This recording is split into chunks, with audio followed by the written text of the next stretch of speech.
ഇന്നത്തെ ക്ലാസ്സിൽ നമ്മൾ ഡിസ്കസ് ചെയ്യാൻ പോകുന്നത് കണ്ടംപററി ഇന്ത്യൻ എഡ്യൂക്കേഷനിൽ നമ്മുടെ 4th ചാപ്റ്റർ ആയിട്ടുള്ള ലാംഗ്വേജ് പോളിസി ഇൻ എഡ്യൂക്കേഷൻ എന്നുള്ള ചാപ്റ്ററാണ് നമ്മൾ ഡിസ്കസ് ചെയ്യാൻ പോകുന്നത്. സോ അപ്പോൾ നമ്മുടെ എഡ്യൂക്കേഷനിൽ വരുന്ന ഡിഫറെൻറ്റ് പോളിസീസ് കാര്യങ്ങൾ എന്തൊക്കെയാണ്, അതിൽ ലാംഗ്വേജ് പോളിസീസ് കാര്യങ്ങൾ എന്തൊക്കെയാണ്, അത് എത്രത്തോളമാണ് അത് ഇമ്പാക്റ്റ് കൊടുത്തിട്ടുള്ളത് എന്നുള്ള കാര്യങ്ങളൊക്കെയാണ് മെയിനായിട്ട് നമ്മൾ ഈ ഒരു ചാപ്റ്ററിൽ ഡിസ്കസ് ചെയ്യാൻ പോകുന്നത്. അതായത് ഫസ്റ്റ് നമ്മൾ ഈ ചാപ്റ്ററിൽ ലാംഗ്വേജ് പോളിസിയുടെ മീനിങ്, അതുപോലെ തന്നെ എന്തിൻ്റെ ഡെഫിനിഷൻസ്, എന്താണ് അതുകൊണ്ട് ഉദ്ദേശിക്കുക എന്നുള്ള കാര്യങ്ങൾ നമുക്ക് ഇൻട്രൊഡക്ഷൻ പോർഷനിൽ നമുക്ക് പഠിക്കേണ്ടതുണ്ട്.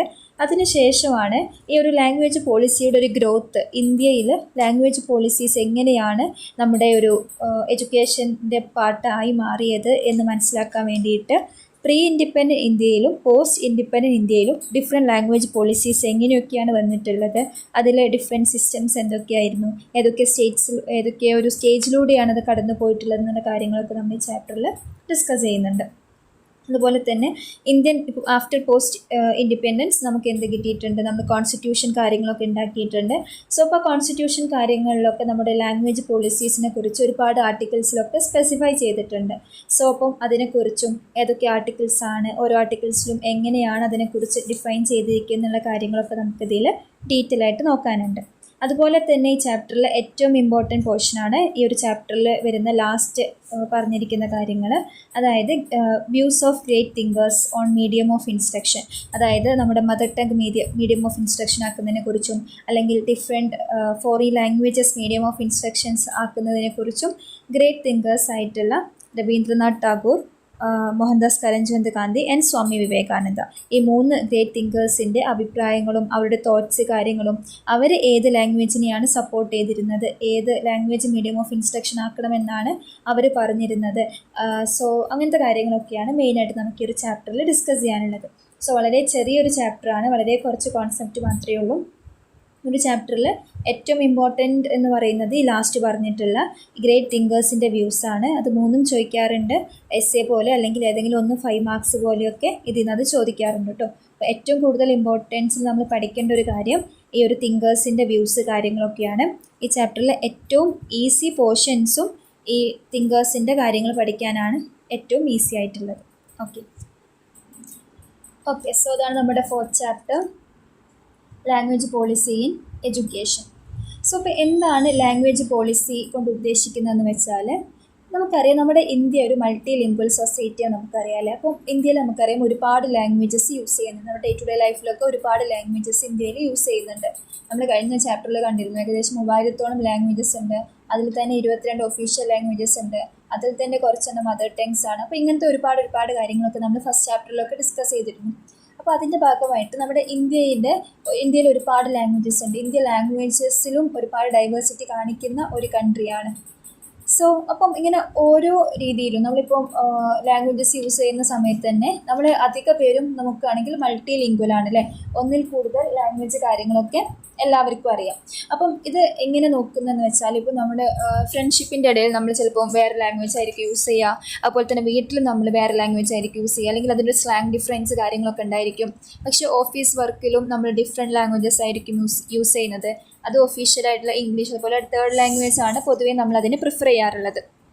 അതുപോലെ തന്നെ റിലീജിയസ് പരമായിട്ടുള്ള കാര്യങ്ങൾക്കൊക്കെ നമ്മളിപ്പോൾ വേറെ ലാംഗ്വേജ് യൂസ്, അതായത് സംസ്കൃത്, അറബിക്കൊക്കെ ഡിഫറെൻറ്റ് ആചാരപ്രകാരം നമ്മൾ യൂസ് ചെയ്യാറുണ്ട് അല്ലേ. അപ്പം അതൊക്കെയാണ്. അപ്പം ഓരോരുത്തർക്കും ഡിഫറെൻറ്റ് സിറ്റുവേഷനിൽ ഓരോരുത്തരും എന്ത് ചെയ്യുന്നുണ്ട്, ഡിഫറെൻറ്റ് ലാംഗ്വേജസ് കാര്യങ്ങളൊക്കെ യൂസ് ചെയ്യുന്നുണ്ട്. സോ അപ്പം അതൊക്കെ നമ്മുടെ ലാംഗ്വേജ് പോളിസിയിൽ നമുക്ക് ഇൻക്ലൂഡ് ചെയ്യാൻ പറ്റുന്ന ഒരു കാര്യമാണ്. അപ്പം ഇന്ത്യയിൽ പൊതുവേ ഒരു 3 ലാംഗ്വേജ് സിസ്റ്റമാണ് നമ്മുടെ ഇന്ത്യൻ സ്കൂൾ സിസ്റ്റം ഫോളോ ചെയ്യുന്നത്. അതായത് 3 languages, first language, second language, 3rd language എന്നുള്ള പോലെ 3 ലാംഗ്വേജസ് ആണ് നമ്മുടെ ഇന്ത്യയുടെ ഒരു കരിക്കുലത്തിൽ നമ്മൾ ഇൻക്ലൂഡ് ചെയ്യുന്നത്. അതിൽ ഫസ്റ്റ് ലാംഗ്വേജ് ഓഫ് കോഴ്സ് നമുക്കറിയാം നമ്മുടെ മദർ ടങ് അല്ലെങ്കിൽ ആ റീജിയണൽ ലാംഗ്വേജസ് ആയിരിക്കും ഫസ്റ്റ് ലാംഗ്വേജ് എന്ന് പറയുന്നത്. അതുപോലെ തന്നെ സെക്കൻഡ് ലാംഗ്വേജിൽ ഉദ്ദേശിക്കുന്നത് വെച്ചാൽ ഹിന്ദി, ഇംഗ്ലീഷ് പോലെയുള്ള ഫോറിൻ ലാംഗ്വേജസോ അല്ലെങ്കിൽ ഒഫീഷ്യൽ ലാംഗ്വേജസിനൊക്കെയാണ് നമ്മൾ സെക്കൻഡ് ലാംഗ്വേജ് കാറ്റഗറിയിൽ കൺസിഡർ ചെയ്യുന്നത്. അതുപോലെ തന്നെ മോഡേൺ അല്ലെങ്കിൽ ഒരു ഫോറിൻ ലാംഗ്വേജസിനെയൊക്കെ നമ്മൾ എന്ത് ചെയ്യുന്നുണ്ട്, 3rd ലാംഗ്വേജിലും പഠിക്കുന്നുണ്ട്. അപ്പോൾ പൊതുവേ നമ്മൾ നമ്മുടെ സ്കൂളിൽ മലയാളം, ഇംഗ്ലീഷ്, ഹിന്ദി, ഉറുദു, സംസ്കൃതം ഇങ്ങനത്തെ ലാംഗ്വേജസ് എന്നുള്ളതിൻ്റെ അണ്ടറിൽ നമ്മൾ പഠിക്കാറുണ്ടല്ലേ. അപ്പോൾ ഇതൊക്കെ എന്താണ്, നമ്മുടെ എഡ്യൂക്കേഷനിലെ ലാംഗ്വേജ് പോളിസീസിൻ്റെ ഭാഗമായിട്ടാണ് ഇതുപോലെയുള്ള കാര്യങ്ങൾ നമ്മൾ പഠിക്കുന്നത്.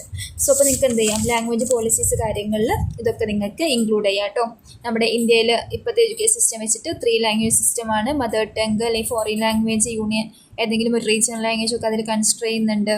അതുപോലെ തന്നെ ആളുകൾക്കും എന്താണ്, ആളുകൾ നമ്മളെ ഇന്ത്യ ഒരു മൾട്ടി കൾച്ചറൽ അല്ലെങ്കിൽ ഒരു ഡൈവേഴ്സിറ്റി ഉള്ളൊരു കൺട്രിയാണ്. സോ അതിലൊരുപാട് ലാംഗ്വേജസ് ഉണ്ട്.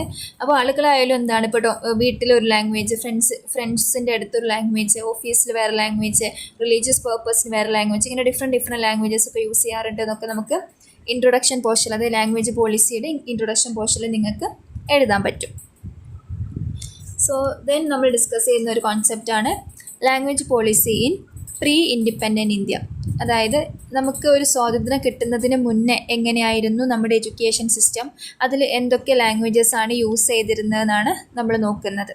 അപ്പം ഇന്ത്യയിൽ നമ്മൾ നോക്കുകയാണെങ്കിൽ ഒരു 73%ഓളം, അതായത് പ്രീ ഇൻഡിപെൻഡൻസിൻ്റെ സമയത്താണ് ഒരു 73%ഓളം ഇൻഡോ ആര്യൻ സ്പീക്കേഴ്സ് എന്നത് ആ ഒരു മിക്സ് ചെയ്ത് സംസാരിക്കുന്നവരായിരുന്നു. അതുപോലെ തന്നെ 24%ഓളം ദ്രാവിഡിയൻ സ്പീക്കേഴ്സ് ആയിരുന്നു. അതുപോലെ തന്നെ ഏഷ്യാറ്റിക്, ടിബറ്റോ ബർമൻ സ്പീക്കേഴ്സ്, അതായത് അധികവും നമ്മൾ വേറെ കൺട്രീസിനെയൊക്കെ ഡിപ്പെൻഡ് ചെയ്തിട്ട് അല്ലെങ്കിൽ നമ്മൾ ആ ഒരു ബോർഡർ ഒരു കണക്ഷൻ വരുന്ന അങ്ങനെയൊക്കെയാണ് ലാംഗ്വേജസ് അവിടെ ഉണ്ടായിട്ടുള്ളത്. അപ്പോൾ നമ്മൾ ഇന്ത്യ നോക്കുകയാണെങ്കിൽ തന്നെ ഇതുപോലെ ഡിഫറെൻറ്റ് രീതിയിൽ നമ്മൾ ഓരോ കൾച്ചേഴ്സ് കാര്യങ്ങളൊക്കെ എടുത്തത് കൊണ്ട് തന്നെ നമുക്ക് ഏകദേശം 3000-ഓളം ലാംഗ്വേജസ് ഇന്ത്യയിൽ സംസാരിക്കുന്നുണ്ട്. അതുപോലെ തന്നെ ഒരുപാട് ലാംഗ്വേജസിൽ എഴുതി വെച്ചിട്ടുണ്ട്. ഓക്കെ, സോ അപ്പം നമ്മൾ ഈ ഒരു ഇന്ത്യയിൽ ഇത്രയും ലാംഗ്വേജസ് വരാൻ കാരണം ഇന്ത്യയിൽ അത്രയും കൾച്ചേഴ്സ് കാര്യങ്ങളൊക്കെ യുണൈറ്റ് ചെയ്തത് കൊണ്ട് തന്നെയാണ്. സോ അപ്പം അതൊക്കെ നിങ്ങൾക്ക് എന്ത് എഴുതാം, അതിൻ്റെ ഒരു ഇൻട്രൊഡക്ഷൻ പോർഷനിൽ നിങ്ങൾക്ക് ഇൻക്ലൂഡ് ചെയ്യാം. അപ്പം ഒരു പ്രീ ഇൻഡിപെൻഡൻറ്റ് ഇന്ത്യയുടെ സമയം എന്ന് വെച്ചാൽ അവിടെ എഡ്യൂക്കേഷൻ എന്ന് വെച്ചാൽ ഡിഫറെൻറ്റ് സിസ്റ്റത്തിലൂടെയാണ് നടത്തിയിരുന്നത്. അതായത് ഫസ്റ്റ് ഇന്ത്യയിൽ നടന്ന സിസ്റ്റം ആയിരുന്നു Vedic system. Vedic system means നമുക്കറിയാം വേദിക് പീരിയഡിൽ നടന്നിട്ടുള്ള എഡ്യൂക്കേഷനെയാണ് വേദിക് സിസ്റ്റം എന്ന് പറയുന്നത്. സോ വേദിക് പീരിയഡ് എന്നുള്ള എഡ്യൂക്കേഷനാണ് വേദിക് എഡ്യൂക്കേഷൻ.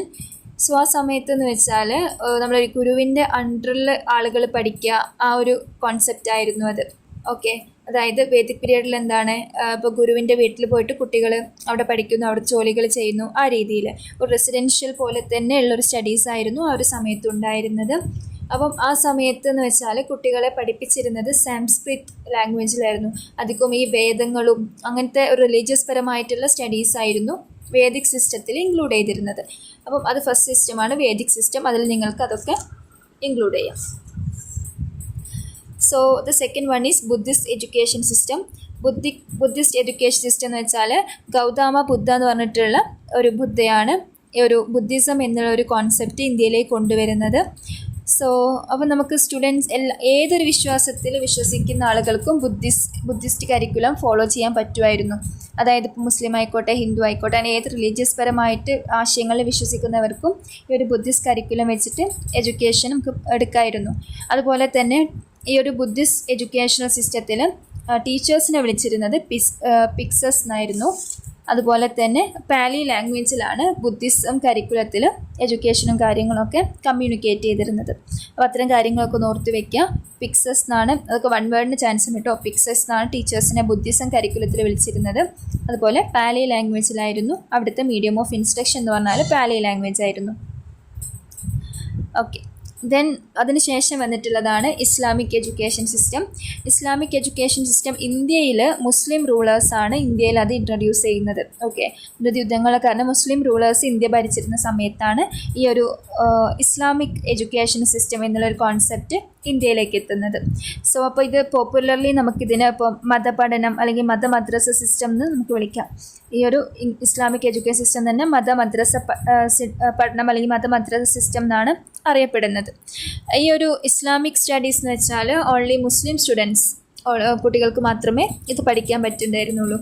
മുസ്ലിം റിലീജിയനിൽ വിശ്വസിക്കുന്ന ആ മതപരമായിട്ടുള്ള ആചാരങ്ങൾ നോക്കുന്ന കുട്ടികൾക്ക് മാത്രമേ ഈ ഒരു മുസ്ലിം അല്ലെങ്കിൽ ഇസ്ലാമിക് എഡ്യൂക്കേഷൻ സിസ്റ്റം പഠിക്കാൻ പറ്റുന്നുണ്ടായിരുന്നുള്ളൂ. മെയിനായിട്ടും അവർ അറബിക്, പേർഷ്യൻ ലാംഗ്വേജസിൽ അതുപോലെ ഉറുദു, പേർഷ്യൻ ലാംഗ്വേജസിലൊക്കെയാണ് പൊതുവായിട്ടും ഈ ഒരു മീഡിയം ഓഫ് ഇൻസ്ട്രക്ഷനായിട്ട് അവർ കരുതിയിരുന്നത്. അപ്പം ആ സമയത്തുള്ള ഹിന്ദു സ്റ്റുഡൻസൊക്കെ അവരുടെ ഓൾഡ് സ്കൂൾ സിസ്റ്റം തന്നെയാണ് ഫോളോ ചെയ്തുകൊണ്ടിരുന്നത്. ഓക്കെ, അപ്പോൾ ഇതാണ് ഇസ്ലാമിക് എഡ്യൂക്കേഷൻ സിസ്റ്റത്തിനെ കുറിച്ച് നമുക്ക് പറയാനുള്ളത്. അപ്പം ഇസ്ലാമിക് എഡ്യൂക്കേഷൻ സിസ്റ്റത്തിൻ്റെ സമയത്ത് അറബി, പേർഷ്യൻ, ഉറുദു ലാംഗ്വേജ് ഒക്കെ ആയിരുന്നു മീഡിയം ഓഫ് ഇൻസ്ട്രക്ഷനായി കൺസിഡർ ചെയ്തിരുന്നത്. സോ അപ്പോൾ അതൊക്കെ ഒന്ന് ഓർത്ത് വയ്ക്കാം. ദെൻ അതിനുശേഷമാണ് ബ്രിട്ടീഷ് റൂളേഴ്സ് ഇന്ത്യയിലേക്ക് വരുന്നത്.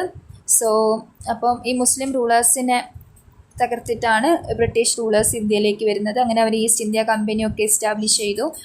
അവർ ഏകദേശം 150 ഇയേഴ്സോളം ഇന്ത്യ ഭരിച്ചിട്ടുണ്ട്. സോ ആ സമയത്ത് എന്ത് ചെയ്തിട്ടുണ്ട്, എഡ്യൂക്കേഷൻ സിസ്റ്റത്തിലും ഒരുപാട് നല്ല പ്രോഗ്രസ് വരുത്താൻ വേണ്ടിയിട്ട് ബ്രിട്ടീഷ് റൂളേഴ്സ് നമ്മളെ ഹെൽപ്പ് ചെയ്തിട്ടുണ്ട്. ബ്രിട്ടീഷ് റൂളേഴ്സാണ് primary school, middle school, high school അതുപോലെയുള്ള കോൺസെപ്റ്റ്സ്, അതായത് കോളേജസ്, യൂണിവേഴ്സിറ്റീസ് എന്നുള്ള കോൺസെപ്റ്റ് കാര്യങ്ങളും ഒക്കെ കൊണ്ടുവന്നിട്ടുള്ളത് ഈ ബ്രിട്ടീഷ് റൂളേഴ്സാണ്. അപ്പം എഡ്യൂക്കേഷൻ വൈസ് നോക്കുകയാണെങ്കിൽ നമുക്ക് ഒരുപാട് ബെനിഫിറ്റ് ഉണ്ടാക്കിയിട്ടുണ്ട് ഈ ഒരു ബ്രിട്ടീഷ് എഡ്യൂക്കേഷൻ സിസ്റ്റം കാരണം കേട്ടോ. പിന്നെ ഈ ബ്രിട്ടീഷ് എഡ്യൂക്കേഷൻ സിസ്റ്റത്തിൽ മീഡിയം ഓഫ് ഇൻസ്ട്രക്ഷൻ എന്ന് പറയുന്നത് ഇംഗ്ലീഷ് ആയിരുന്നു. അതുപോലെ തന്നെ ചെറിയ പ്രൈമറി അതുപോലെ തന്നെ മിഡിൽ സ്കൂൾസിലൊക്കെ ഇന്ത്യൻ ലാംഗ്വേജസ് ഒക്കെ നമുക്ക് മീഡിയം ഓഫ് ഇൻസ്ട്രക്ഷനായിട്ട് യൂസ് ചെയ്യാമായിരുന്നു. ഓക്കെ, അപ്പം ഇംഗ്ലീഷ് എന്ത് ചെയ്തു, പിന്നെ പേർഷ്യൻ കാര്യങ്ങളൊക്കെ റീപ്ലേസ് ചെയ്തിട്ടാണ് ഇംഗ്ലീഷ് ഒഫീഷ്യൽ ലാംഗ്വേജസ് ആയിട്ട് വരുന്നത്. ഓക്കെ, അതുപോലെ തന്നെ നമ്മുടെ ഈ ഒരു സമയത്ത് ഒരുപാട് ക്രിസ്ത്യൻ മിഷണറീസൊക്കെ നമ്മുടെ ഇന്ത്യയിൽ വരുന്നുണ്ട്. അതായത് പോർച്ചുഗീസ്, ഡച്ച്, ഫ്രഞ്ച്, യൂറോപ്പ് എന്നൊക്കെ ഒരുപാട് ക്രിസ്ത്യൻ മിഷണറീസ് ഇന്ത്യയിൽ വരുന്നുണ്ട്. അങ്ങനെ അവരെന്ത് ചെയ്യുന്നുണ്ട്, ഇന്ത്യയിൽ ക്രിസ്ത്യാനിറ്റി എന്നുള്ള റിലീജിയനും കൂടെ സ്പ്രെഡ് ചെയ്യുന്ന സമയമാണത്. അപ്പം ആ ഒരു കാര്യം അവരുടെ എഡ്യൂക്കേഷൻ സെക്ടറിലും അത് ഇംപ്ലിമെൻ്റ് ചെയ്തിട്ടുണ്ട്. അതായത് അവരുടെ റിലീജിയസ് പരമായുള്ള സ്കൂളുകൾ സ്ഥാപിക്കുക എന്നുള്ള കാര്യങ്ങളൊക്കെ ചെയ്തിട്ടുണ്ട്. ഓക്കെ, അപ്പോൾ 1940 ഈ ഒരു സ്വാതന്ത്ര്യം കിട്ടുന്നതിന് കുറച്ച് മുന്നേ, അതായത് ഒരു 7 വർഷങ്ങൾക്ക് മുന്നേ നമ്മുടെ നോർത്ത് ഇന്ത്യൻ പൊളിറ്റീഷ്യൻസൊക്കെ ഹിന്ദി നമ്മുടെ നാഷണൽ ലാംഗ്വേജസ് ആക്കണം എന്നുള്ളൊരു കാര്യം മുന്നോട്ട് വെച്ചിട്ടുണ്ടായിരുന്നു. നോർത്ത് ഇന്ത്യൻ പൊളിറ്റീഷ്യൻസ് ഹിന്ദി നമ്മുടെ, അതായത് ഇന്ത്യയുടെ നാഷണൽ ലാംഗ്വേജ് ആയിട്ട് ഹിന്ദി വേണം എന്നുള്ളൊരു കോൺസെപ്റ്റ് അവർ മുന്നോട്ട് വെച്ചിരുന്നു. പക്ഷേ ഗാന്ധിജി പോലെയുള്ള ഗ്രേറ്റ് തിങ്കേഴ്സ് അങ്ങനത്തെ ഒരു കാര്യം ഇമ്പോസ് ചെയ്യുന്നതിൽ അത്ര താല്പര്യം കാണിച്ചിരുന്നില്ല. അതിനൊരു ആവശ്യകത ഉള്ളതായിട്ട് അവർക്ക് തോന്നിയിട്ടുണ്ടായിരുന്നില്ല. ഓക്കെ, അപ്പം ഇതൊക്കെയാണ് മെയിനായിട്ട് നമുക്ക് ഈ ഒരു പ്രീ ഇൻഡിപെൻഡൻറ്റ് ഇന്ത്യയുടെ കേസിൽ നമുക്ക് മെയിനായിട്ട് പറയാനുള്ളൊരു കാര്യം. ഓക്കെ, സോ ഇപ്പോൾ ബ്രിട്ടീഷ് പീരീഡിൻ്റെ സമയത്ത്, പ്രീ ബ്രിട്ടീഷ് പീരീഡ് അല്ലെങ്കിൽ പ്രീ ഇൻഡിപെൻഡൻസ് പീരീഡ് സമയത്ത് നിങ്ങൾ വേദിക് പീരീഡ്, അതുപോലെ ബുദ്ധിസം പീരീഡ്, അതുപോലെ തന്നെ ഇസ്ലാമിക് പീരീഡ് എന്നുള്ള കാര്യങ്ങളൊക്കെ ഒന്ന് നോക്കുക കേട്ടോ. സോ അതൊക്കെയാണ് മെയിനായിട്ട് അതിൽ വരുന്നത്. ദെൻ നമുക്ക് ഡിസ്കസ് ചെയ്യാനുള്ളത് educational language policy in post independent ഇന്ത്യയുടെ കേസാണ്. അതായത് ആഫ്റ്റർ ഇൻഡിപെൻഡൻസ് ഇന്ത്യയിൽ എന്തൊക്കെ ചേഞ്ചസ് ആണ് മെയിനായിട്ടും വന്നിട്ടുള്ളത് എന്നുള്ള കാര്യങ്ങളാണ് നമുക്ക് മെയിനായിട്ട് നോക്കാനുള്ളത്. ഓക്കെ, സോ ഇൻഡിപെൻഡൻറ്റ് ഇന്ത്യയിലാണ് നമ്മുടെ യൂണിവേഴ്സിറ്റി എഡ്യൂക്കേഷൻ കമ്മീഷൻ, അതുപോലെ തന്നെ secondary education or Mudaliar commission, Kothari commission, ഇങ്ങനെ ഒരുപാട് കമ്മീഷൻസും കാര്യങ്ങളൊക്കെ വരുന്നത് ആഫ്റ്റർ ഇൻഡിപെൻഡൻസിന് ശേഷമാണ്. സോ അപ്പോൾ നമ്മൾ ഫസ്റ്റ് വൺ നോക്കുകയാണെങ്കിൽ നമുക്ക് പറയാനുള്ളത് ഇത് യൂണിവേഴ്സിറ്റി എഡ്യൂക്കേഷൻ കമ്മീഷനാണ്. 1948 ഈ ഒരു യൂണിവേഴ്സിറ്റി എഡ്യൂക്കേഷൻ കമ്മീഷൻ എന്നുള്ളൊരു കോൺസെപ്റ്റ് നിലവിൽ വരുന്നത്. ഓക്കെ, അത് 48-49 കാലയളവിലാണ്. സോ അപ്പം ഇതിൻ്റെ ഒരു ചെയർമാനായിട്ട് നിന്നിരുന്നത് ഡോക്ടർ എസ് രാധാകൃഷ്ണനാണ് ചെയർമാൻഷിപ്പ് ഉണ്ടായിരുന്നത്. സോ അപ്പോൾ ഇവർ മെയിനായിട്ടൊരു സ്റ്റാൻഡേർഡ് യൂണിവേഴ്സിറ്റി എഡ്യൂക്കേഷൻ്റെ സ്റ്റാൻഡേർഡ് ഇൻക്രീസ് ചെയ്യാം. ഓരോ രാജ്യത്തും യൂണിവേഴ്സിറ്റി എഡ്യൂക്കേഷൻ്റെ സ്റ്റാൻഡേർഡ് ഇൻക്രീസ് ചെയ്യാം. അതായത് നമ്മൾ ഡിഗ്രിയിൽ മെയിനായിട്ടും കൊണ്ടുപോകുന്നത് എന്താണ്, 3 ഇയർ ഡിഗ്രി കോഴ്സസ് ആണല്ലോ. സോ അപ്പോൾ അങ്ങനത്തെ കാര്യങ്ങളൊക്കെ കൊണ്ടുവരാം. അതുപോലെ തന്നെ പുതിയ കോഴ്സുകൾ കൊണ്ടുവരാം, കുട്ടികൾക്ക് നല്ല ജോബ് ഓപ്പർച്യൂണിറ്റീസ് ഉള്ള കോഴ്സുകൾ കൊണ്ടുവരാം. അപ്പോൾ അത് സൊസൈറ്റിയിലുള്ള ആ ഒരു കോഴ്സിൻ്റെ റെലവൻസ് അനുസരിച്ചുള്ള കോഴ്സുകൾ കൊണ്ടുവരാം. അതുപോലെ യൂണിവേഴ്സിറ്റി എഡ്യൂക്കേഷൻ്റെ ക്വാളിറ്റി ഇമ്പ്രൂവ് ചെയ്യുക, കുട്ടികൾക്കുള്ള ഇൻഫ്രാസ്ട്രക്ചേഴ്സ് കാര്യങ്ങളൊക്കെ ഇമ്പ്രൂവ് ചെയ്യുക. അങ്ങനെ കുട്ടികളുടെ സ്റ്റഡീസിന് കുറച്ചുകൂടി അപ്ഗ്രേഡ് ചെയ്യാൻ വേണ്ടിയിട്ടുള്ള കാര്യങ്ങളൊക്കെ വെച്ചിട്ടാണ് യൂണിവേഴ്സിറ്റി എഡ്യൂക്കേഷൻ കമ്മീഷൻ 1948 സ്ഥാപിതമാവുന്നത്. സോ അതിൻ്റെ ചെയർമാൻ ഓർത്ത് വെക്കണം, ഡോക്ടർ എസ് രാധാകൃഷ്ണനാണ്. അതിനെ രാധാകൃഷ്ണൻ കമ്മിറ്റി എന്നും പറയാറുണ്ട്. സോ അപ്പം ഈ ഒരു യൂണിവേഴ്സിറ്റി എഡ്യൂക്കേഷനിൽ മീഡിയം ഓഫ് ഇൻസ്ട്രക്ഷൻ ഇംഗ്ലീഷ് ആക്കണം എന്നാണ് പറഞ്ഞിട്ടുണ്ടായിരുന്നത്. അവർ സപ്പോർട്ട് ചെയ്തിരുന്നത് ഇംഗ്ലീഷ് ലാംഗ്വേജിനെയാണ്. ബിക്കോസ് ഒരു യൂണിവേഴ്സിറ്റി എഡ്യൂക്കേഷൻ ആയതുകൊണ്ട് തന്നെ അതിൽ ഒരുപാട് ലാംഗ്വേജസ് എന്നുള്ള കുട്ടികളും ഒക്കെ വരുന്നത് കൊണ്ട് തന്നെ എല്ലാവർക്കും മനസ്സിലാവുന്ന രീതിയിലുള്ള ഇംഗ്ലീഷ് ആയിരിക്കണം അതിൻ്റെ ലാംഗ്വേജ് എന്നാണ് കൺസിഡർ ചെയ്തിരുന്നത്. ഓക്കെ, സോ അപ്പം അതാണ് മെയിനായിട്ട് അതിൻ്റെ കാര്യങ്ങളിൽ പറയാനുള്ളത്. സോ അതുകൊണ്ട് തന്നെ ഈ ഒരു പെട്ടെന്നൊരു യൂണിവേഴ്സിറ്റി എഡ്യൂക്കേഷനിൽ ഇംഗ്ലീഷ് കൊണ്ടുവരുന്ന സമയത്ത് കുട്ടികൾക്ക് അത് നല്ല ബുദ്ധിമുട്ടുണ്ടായിരിക്കില്ല അത് ഫോളോ അപ്പ് ചെയ്യാൻ വേണ്ടിയിട്ട്. അപ്പോൾ അതിന് വേണ്ടിയിട്ട് ഹൈസ്കൂൾ ലെവലിൽ നിന്ന് ഒരു ഇംഗ്ലീഷ്, ഒരു ഫണ്ടമെൻറ്റൽസ് ഓഫ് ഇംഗ്ലീഷ് കുട്ടികളെ പഠിപ്പിക്കണം. ജസ്റ്റ് ലൈക്ക് ഗ്രാമർ കാര്യങ്ങൾ, അവർക്ക് അവരുടെ ആവശ്യങ്ങൾ സംസാരിക്കാനുള്ളൊരു കപ്പാസിറ്റി, എഴുതാൻ പറ്റണം. ഈ രീതിയിൽ എന്ത് ചെയ്യണം, ഹൈസ്കൂൾ ഹയർ സെക്കൻഡറി ലെവലിലെ കുട്ടികൾക്ക് ഇംഗ്ലീഷ് എന്നുള്ളൊരു ലാംഗ്വേജിൽ ഒരു ഫണ്ടമെൻ്റൽസ് ബേസിക് രീതിയിൽ അവരെ പഠിപ്പിക്കണം എന്നുള്ളൊരു കോൺസെപ്റ്റ് പറഞ്ഞിട്ടുണ്ടായിരുന്നു. അതും ഈ ഒരു യൂണിവേഴ്സിറ്റി ഓഫ് എഡ്യൂക്കേഷൻ കമ്മീഷനാണ് അത് കൊണ്ടുവരുന്നത്.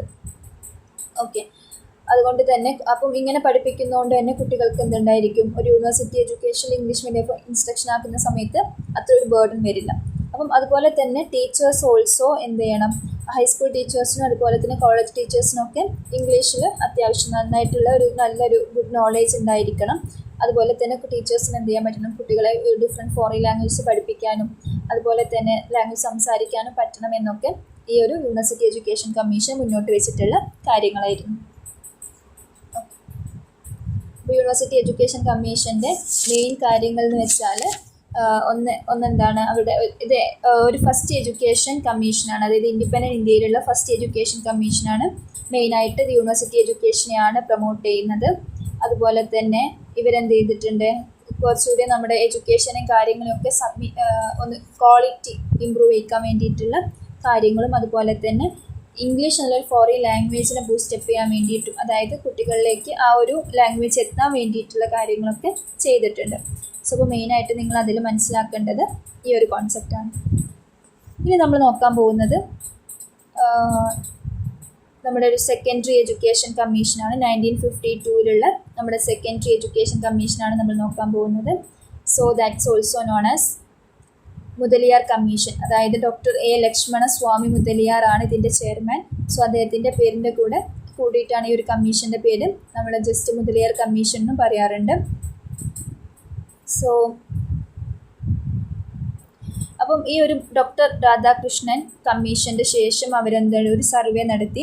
ഈ സർവേയിൽ അവർ മനസ്സിലാക്കിയ കാര്യം എന്ന് വെച്ചാൽ, അതായത് യൂണിവേഴ്സിറ്റി എഡ്യൂക്കേഷൻ വെച്ചാൽ സെക്കൻഡറി എഡ്യൂക്കേഷന് ശേഷമാണല്ലോ യൂണിവേഴ്സിറ്റി എഡ്യൂക്കേഷൻ എന്നുള്ളൊരു കോൺസെപ്റ്റിലേക്ക് എത്തുന്നത്. അപ്പോൾ സെക്കൻഡറി എഡ്യൂക്കേഷൻ വീക്ക് ആയതുകൊണ്ടാണ് യൂണിവേഴ്സിറ്റി എഡ്യൂക്കേഷനിൽ അത്രത്തോളം കുട്ടികൾ പെർഫോം ചെയ്യാത്തതും അത്രത്തോളം എൻറോൾമെൻറ്റ് നടക്കാത്തതും എന്നുള്ള ഒരു കാര്യം മനസ്സിലാക്കി. അതായത് സെക്കൻഡറി എഡ്യൂക്കേഷൻ നമ്മുടെ കറണ്ട് ഇന്ത്യയിൽ ഒരു വീക്ക് ലിങ്ക് ആണെന്ന് മനസ്സിലാക്കിയതിന് ശേഷം അതിനെ, ബിക്കോസ് സെക്കൻഡറി എഡ്യൂക്കേഷൻ കുറച്ചുകൂടി ബൂസ്റ്റപ്പ് ആയാൽ മാത്രമേ നല്ല ക്വാളിറ്റിയുള്ള യൂണിവേഴ്സിറ്റി എഡ്യൂക്കേഷൻ ഉണ്ടാക്കാൻ പറ്റൂ എന്ന് മനസ്സിലാക്കി. അപ്പോൾ അതിന് വേണ്ടിയിട്ട് all India commission for secondary education സ്ഥാപിതമായി. 1952 ഈ ഒരു കമ്മീഷൻ ഉണ്ടാക്കുന്നത്. So doctor A Lakshmana Swami മുതലിയാറാണ് ഈ ഒരു കമ്മീഷനിൽ ചെയർമാനായിട്ട് വരുന്നത്. ഓക്കെ, അപ്പം ഇവർ ഒരുപാട് കാര്യങ്ങൾ കൊണ്ടുവന്നിട്ടുണ്ട്. എസ്പെഷ്യലി മീഡിയം ഓഫ് ഇൻസ്ട്രക്ഷൻ നമ്മുടെ മദർ ടങ് അല്ലെങ്കിൽ ഏതെങ്കിലും റീജിയണൽ ലാംഗ്വേജസ് കാര്യങ്ങളൊക്കെ യൂസ് ചെയ്യാമെന്ന് പറഞ്ഞു. അതുപോലെ തന്നെ നാഷണൽ ലാംഗ്വേജും ഫോറിൻ ലാംഗ്വേജസും ഒക്കെ പഠിപ്പിക്കണം. ഇങ്ങനത്തെ കാര്യങ്ങളൊക്കെ ഈ ഒരു സെക്കൻഡറി എഡ്യൂക്കേഷൻ കമ്മീഷനിലാണ് വരുന്നത്. സോ അപ്പം ഇതൊക്കെയാണ് നിങ്ങൾ മുതലിയാർ കമ്മീഷൻ അല്ലെങ്കിൽ സെക്കൻഡറി ഈ രണ്ട് പേരും ഓർത്ത് വെക്കണം കേട്ടോ. അതായത് അതിൻ്റെ ആരാണ് ചെയർമാൻ്റെ പേര് വെച്ചിട്ടൊരു പേരുണ്ടായിരിക്കും, നോർമലി അതിൻ്റെ ഒരു പേരുണ്ടായിരിക്കും, രണ്ടും സെയിം ആണ്. സോ അപ്പോൾ നിങ്ങൾ ഏത് രണ്ട് രീതിയിൽ ക്വസ്റ്റ്യൻ വെച്ചാലും നിങ്ങൾക്ക് മനസ്സിലാവണം. സോ രണ്ടും നിങ്ങൾ ഓർത്ത് വെക്കണം. സോ അപ്പോൾ മുതലിയാർ കമ്മീഷൻ അല്ലെങ്കിൽ സെക്കൻഡറി എഡ്യൂക്കേഷൻ കമ്മീഷൻ്റെ മെയിൻ കോൺസെപ്റ്റ് നിങ്ങൾ പറയേണ്ട കാര്യം എന്ന് വെച്ചാൽ, ഡോക്ടർ ലക്ഷ്മണ സ്വാമി മുതലിയാറാണ് ഇതിൻ്റെ ചെയർമാൻ. മദർ ടങ് ഇംഗ്ലീഷ് അതുപോലെ തന്നെ ഏതെങ്കിലും ഒരു ഫോറിൻ ലാംഗ്വേജസിനെ അവർ സപ്പോർട്ട് ചെയ്തിരുന്നു. അങ്ങനത്തെ കാര്യങ്ങളൊക്കെ അതിൽ ഇൻക്ലൂഡ് ചെയ്യാം. അതുപോലെ തന്നെ നമ്മുടെ ഒരു സെക്കൻഡറി എഡ്യൂക്കേഷൻ ഒരു വീക്ക് ലിങ്ക് ആണെന്ന് മനസ്സിലാക്കിയിട്ട് അതിനെ കുറച്ചുകൂടി ഇമ്പ്രൂവ് ചെയ്യാൻ വേണ്ടിയിട്ടാണ് ഈ ഒരു കമ്മീഷനും കാര്യങ്ങളൊക്കെ കൊണ്ടുവന്നിട്ടുള്ളത്. അപ്പോൾ കുട്ടികൾ നിർബന്ധമായിട്ടും ഹിന്ദി ഇംഗ്ലീഷ് അങ്ങനത്തെ എക്സ്ട്രാ ലാംഗ്വേജസ് കാര്യങ്ങളൊക്കെ പഠിച്ചിരിക്കണം. അവർ മദർ ടങ് പഠിക്കണം, റീജിയണൽ ലാംഗ്വേജ് പഠിക്കണം, അതുപോലെ തന്നെ ഏതെങ്കിലും ഒരു ഫോറിൻ ലാംഗ്വേജസ് ഒക്കെ പഠിക്കണം എന്ന് ഈ ഒരു കമ്മീഷൻ്റെ പോളിസീസിൽ ഇൻക്ലൂഡ് ചെയ്തിട്ടുണ്ട്. അപ്പോൾ അത്തരം കാര്യങ്ങളൊക്കെ നിങ്ങൾ അതൊന്ന് മനസ്സിലാക്കുക. സോ നെക്സ്റ്റ് വരുന്നതാണ് Indian education commission or Kothari commission report എന്ന് പറയുന്നത്. സോ 1964-66 ഈ ഒരു കമ്മീഷൻ ഈ ഒരു കോൺസെപ്റ്റ് കാര്യങ്ങളായിട്ട് മുന്നോട്ട് വരുന്നത്. മെയിനായിട്ടും 3 ലാംഗ്വേജ് പോളിസീസിനെയാണ് ഇവരും സപ്പോർട്ട് ചെയ്തിട്ടുള്ളത്. അതായത് മദർ ടങ്, റീജിയണൽ ലാംഗ്വേജ്, അതുപോലെ തന്നെ ഫോറിൻ ലാംഗ്വേജ് കാര്യങ്ങളൊക്കെ സപ്പോർട്ട് ചെയ്തിട്ടാണ് ഈ ഒരു കോത്താരി കമ്മീഷനും വരുന്നത്.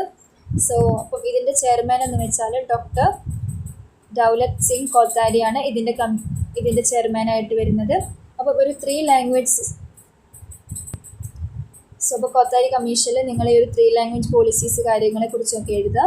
അതുപോലെ തന്നെ കുട്ടികൾ എന്ത് ചെയ്യണം, the study of English would be useful of students but it should not begin before class 5.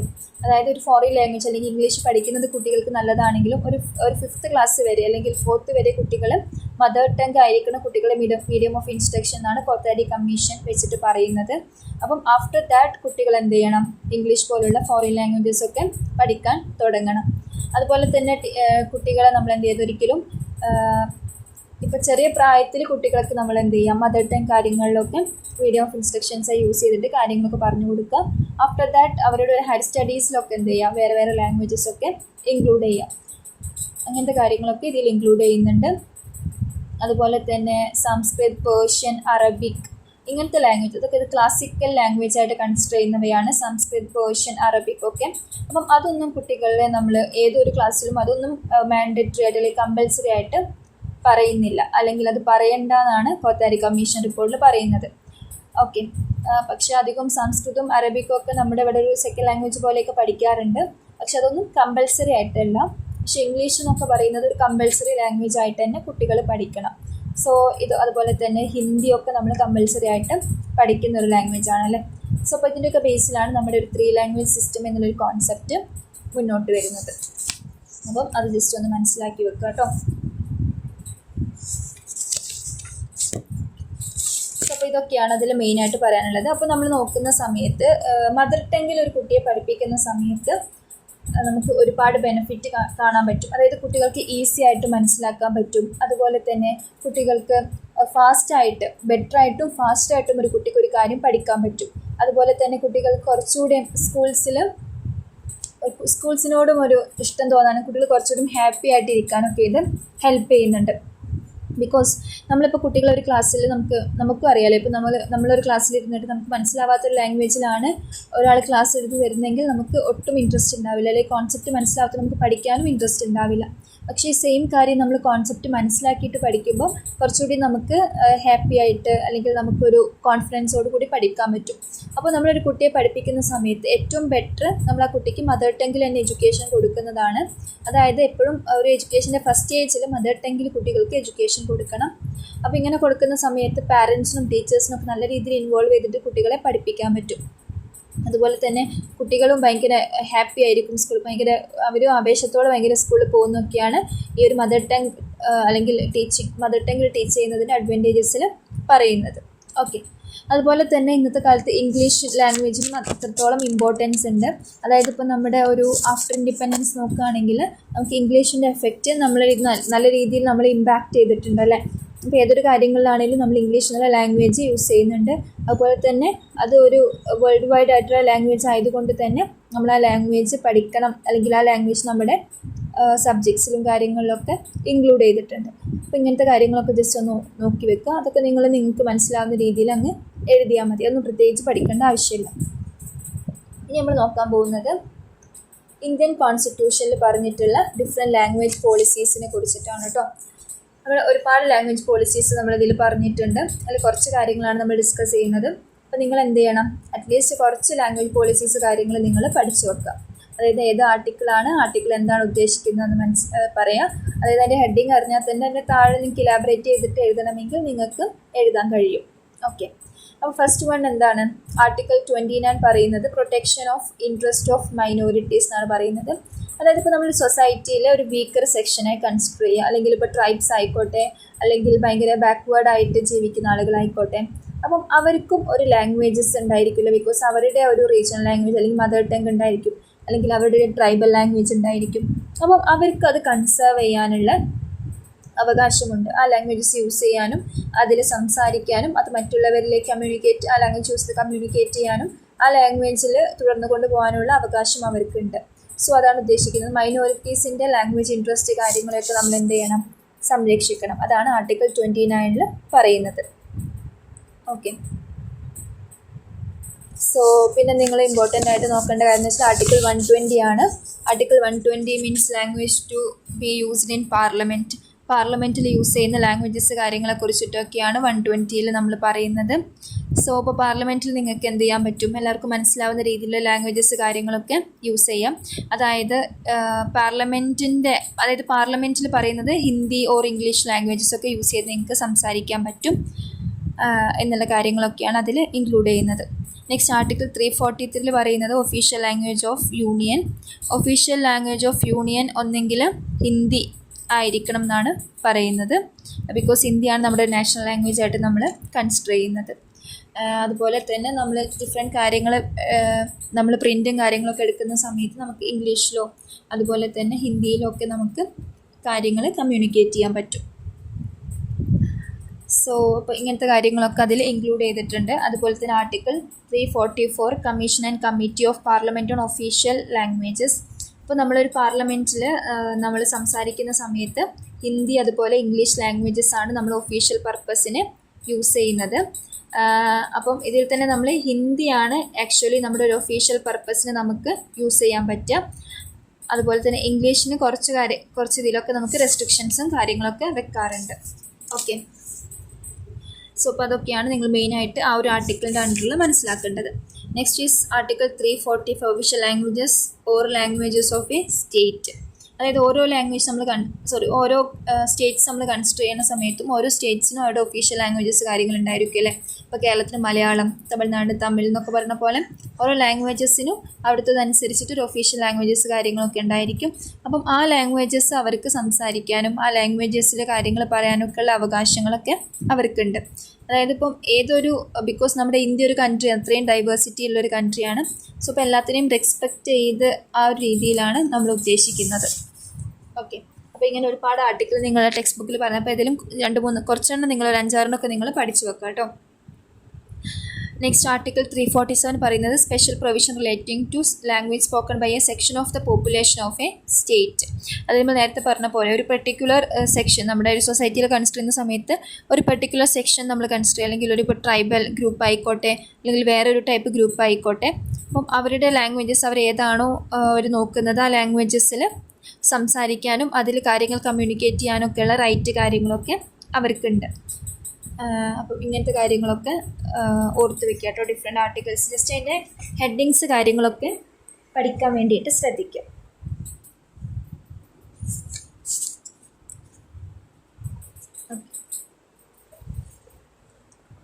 അതുപോലെ തന്നെ ആർട്ടിക്കിൾ 350A പറയുന്ന കാര്യമാണ് facilities for instruction in mother tongue at primary stage. അതായത് നമ്മൾ നേരത്തെ പറഞ്ഞു ഒരു പ്രൈമറി സ്റ്റേജിൽ കുട്ടികളെ പഠിപ്പിക്കുന്ന സമയത്ത് അവരുടെ medium of instruction should be mother tongue ആയിരിക്കണം. ബിക്കോസ് എങ്കിൽ മാത്രമേ കുട്ടികൾക്ക് കൃത്യമായിട്ടുള്ള കാര്യങ്ങളൊക്കെ മനസ്സിലാക്കാൻ പറ്റുള്ളൂ. അപ്പോൾ ഒരു പ്രൈമറി സ്റ്റേജിലൊക്കെ ഏറ്റവും ഇമ്പോർട്ടൻസ് കൊടുക്കേണ്ടത് മദർ ടങ്ങിനാണ്. അപ്പോൾ അങ്ങനത്തെ കാര്യങ്ങളൊക്കെ ഒന്ന് മനസ്സിലാക്കി വെക്കുക. അതുപോലെ തന്നെ ഹിന്ദി ലാംഗ്വേജിൻ്റെ ഡെവലപ്മെൻറ്റിന് വേണ്ടിയിട്ടും ആർട്ടിക്കിൾ 351 പറയുന്നുണ്ട്. ബിക്കോസ് നമ്മൾ നാഷണൽ ലാംഗ്വേജ് കൺസിഡർ ചെയ്യുന്ന സമയത്ത് അതിൻ്റെ ഡെവലപ്മെൻറ്റിന് വേണ്ടിയിട്ട് ആണ് നമ്മൾ ആ ലാംഗ്വേജ് നമ്മൾ പഠിക്കുന്നതൊക്കെ. സോ അപ്പോൾ ഇത്തരം കാര്യങ്ങളൊക്കെ ജസ്റ്റ് മനസ്സിലാക്കി വെക്കുക. എന്തായാലും ഒരു 5-6 ആർട്ടിക്കിൾസ് നിങ്ങൾ നിർബന്ധമായിട്ടും പഠിച്ചിരിക്കണം. ജസ്റ്റ് ആർട്ടിക്കിളിൻ്റെ നെയിമും അത് എന്താണെന്നുള്ള കാര്യം മനസ്സിലാക്കിയാൽ മതി. ബാക്കി നിങ്ങൾക്ക് ആ ഒരു ഹെഡിങ് വെച്ചിട്ട് നിങ്ങൾക്ക് അതിൽ അണ്ടറിൽ എഴുതാൻ പറ്റും. ഓക്കെ, നെക്സ്റ്റ് ചാപ്റ്ററിൽ ഏറ്റവും ഇമ്പോർട്ടൻറ്റ് ടോപ്പിക്കാണ് വ്യൂസ് ഓഫ് ഗ്രേറ്റ് തിങ്കേഴ്സ് എന്ന് പറഞ്ഞിട്ടുള്ള ടോപ്പിക്. അതായത് നമ്മുടെ ഒരു മീഡിയം ഓഫ് ഇൻസ്ട്രക്ഷനെ കുറിച്ചിട്ട് നമ്മുടെ 3 ഗ്രേറ്റ് തിങ്കേഴ്സിൻ്റെ അഭിപ്രായങ്ങളും കാര്യങ്ങളും, അല്ലെങ്കിൽ അവർ ഏത് ലാംഗ്വേജിനെയാണ് സപ്പോർട്ട് ചെയ്തതെന്നൊക്കെയാണ് നമുക്ക് പറയാനുള്ളത്. അപ്പോൾ മെയിനായിട്ടും ഇംഗ്ലീഷ്, ഹിന്ദി പോലെയുള്ള ഒഫീഷ്യൽ ലാംഗ്വേജസ് കാര്യങ്ങളൊക്കെ നമ്മുടെ ഇന്ത്യയിലുണ്ട്. അതുപോലെ തന്നെ ഇപ്പോൾ നമ്മൾ ഇംഗ്ലീഷ് സ്കൂൾ, ഗവൺമെൻറ് സ്കൂൾസൊക്കെ കൺസിഡർ ചെയ്യുന്ന സമയത്ത് ഈ 2 സ്കൂൾസിലും ഡിഫറെൻറ്റ് രീതിയിലാണ് നമ്മൾ ലാംഗ്വേജ് യൂസ് ചെയ്യുന്നത് അല്ലേ. ഇപ്പോൾ പ്രൈവറ്റ് സ്കൂൾസ് പൊതുവേ നമുക്കറിയാം ഇംഗ്ലീഷ് മീഡിയം സ്കൂൾസ് ആയിരിക്കും. അതുപോലെ ഗവൺമെൻറ് സ്കൂൾസ് പൊതുവേ ഒരു മദർ ടങ്ങിലൊക്കെ റിലേറ്റ് ചെയ്തിട്ടുള്ള മീഡിയം ഓഫ് ഇൻസ്ട്രക്ഷൻസ് ഉള്ള സ്കൂളുകളായിരിക്കും. അപ്പോൾ ഇതിനൊക്കെ കുറിച്ച് നമ്മുടെ ഗ്രേറ്റ് തിങ്കേഴ്സ് ആയിട്ടുള്ള രവീന്ദ്രനാഥ് ടാഗോറിൻ്റെ വ്യൂസ് കാര്യങ്ങളൊക്കെയാണ് നമ്മൾ ഫസ്റ്റ് പറയുന്നത്. അപ്പോൾ ഫസ്റ്റ് നിങ്ങൾ പഠിക്കുന്ന സമയത്ത് ഓരോ തിങ്കേഴ്സിനെ കുറിച്ചും ജസ്റ്റ് ഒരു ബയോഡാറ്റ പോലെ അവർ എന്താണ്, എവിടെയാണ് പഠിച്ചത്, അവരുടെ ഒരു വ്യൂസ് കാര്യങ്ങൾ എന്താണെന്ന് പഠിക്കുക. അതിനുശേഷം അവരുടെ ഒരു മീഡിയം ഓഫ് ഇൻസ്ട്രക്ഷൻസിനെ കുറിച്ചുള്ള അഭിപ്രായങ്ങൾ ഇങ്ങനെയാണ് നിങ്ങൾ പഠിക്കേണ്ടത് കേട്ടോ. ഫസ്റ്റ് വൺ രവീന്ദ്രനാഥ് ടാഗോറിനെ കുറിച്ച് നമ്മൾ ഡിസ്കസ് ചെയ്യുന്ന സമയത്ത് 6 മെയ് 1861 ബംഗാളിലെ നല്ലൊരു ഫാമിലിയിലാണ് ടാഗോർ ജനിക്കുന്നത്. അപ്പം അദ്ദേഹത്തിൻ്റെ ഫാദറാണ് അദ്ദേഹത്തിന് പ്രൈമറി സ്റ്റേജിൽ തന്നെ അദ്ദേഹത്തിന് എഡ്യൂക്കേഷനും കാര്യങ്ങളും കൊടുത്തിരുന്നത്. അപ്പോൾ അദ്ദേഹം Sanskrit language, Indian philosophy, astronomy ഇങ്ങനത്തെ ഒരുപാട് കാര്യങ്ങൾ അദ്ദേഹം പഠിച്ചിട്ടുണ്ട്. ഓക്കെ, അതിനുശേഷമാണ് ഒരു ഹയർ എഡ്യൂക്കേഷന് വേണ്ടിയിട്ടാണ് അദ്ദേഹം ബംഗാൾ അക്കാദമിയിലേക്ക് പോകുന്നത്. അപ്പം അവിടെ നിന്നാണ് അവിടുത്തെ ഒരു എഡ്യൂക്കേഷൻ്റെ ഒരു ഡൾ എഡ്യൂക്കേഷനാണ് അദ്ദേഹത്തിന് ഫേസ് ചെയ്യേണ്ടി വന്നത്. അതായത് ഒരു ഡെവലപ്ഡ് അല്ലാത്തൊരു എഡ്യൂക്കേഷൻ അദ്ദേഹത്തിന് ഫേസ് ചെയ്യേണ്ടി വന്നു. അപ്പോൾ അതിനുശേഷമാണ് അദ്ദേഹം ഇംഗ്ലണ്ടിൽ പോകുന്നതും അദ്ദേഹത്തിൻ്റെ ഫെർദർ സ്റ്റഡീസൊക്കെ അദ്ദേഹം ഇംഗ്ലണ്ടിലാണ് ചെയ്തിട്ടുള്ളത്. അപ്പം ഇംഗ്ലണ്ടിൽ പഠിക്കുന്ന സമയത്താണ് അദ്ദേഹം ഗ്രാജുവലി ഇങ്ങനെ ചെറുതായിട്ട് മാഗസീൻസിൽ റൈറ്റിങ്സും കാര്യങ്ങളൊക്കെ എഴുതാൻ തുടങ്ങുന്നത്. അപ്പോൾ ഇങ്ങനെ ചെറുതായിട്ടൊക്കെ എഴുതാൻ തുടങ്ങി അത് അദ്ദേഹത്തിന് ഒരു പോയറ്റും ഒരു ഡ്രാമാറ്റിസ്റ്റും ഒരു ഫിലോസോഫറും ഒരു പെയിൻറ്ററും ഒക്കെ ആക്കി മാറ്റി.